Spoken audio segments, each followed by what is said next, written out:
Hello, Jordan.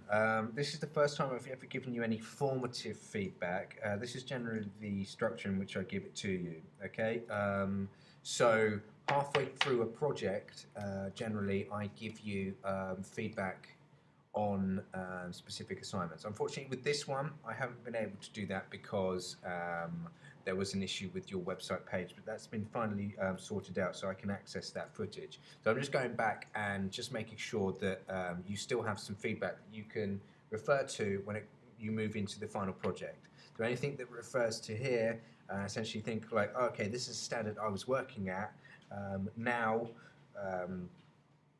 through my improvements, I was able to, do better, for the final project.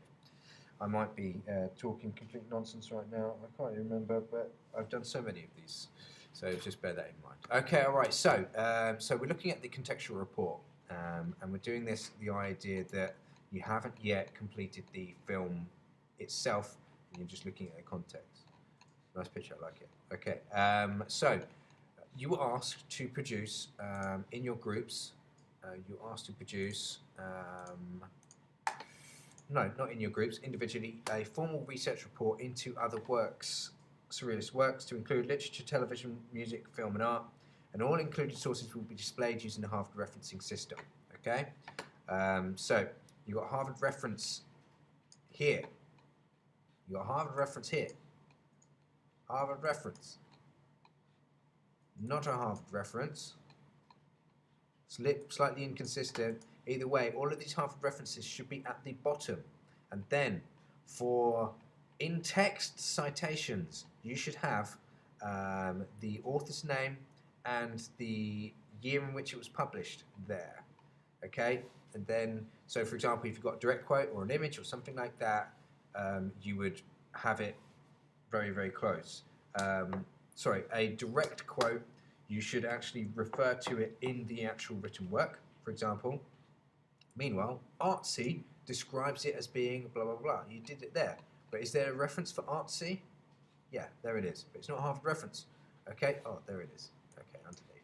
All right, so everything here could be improved to a high standard. You've mentioned that you do want to go to university.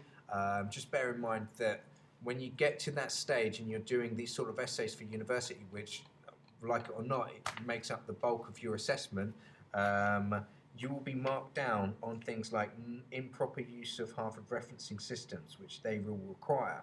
So you could essentially create something that's of a really, really high standard, like written-wise, but you get marked down from like an A plus to like a B or a C, just based on these things. More likely a C, jump a few grades, essentially. Yeah. The instructions and everything like that to do this properly is all online to help you. So, you should be taking advantage of that.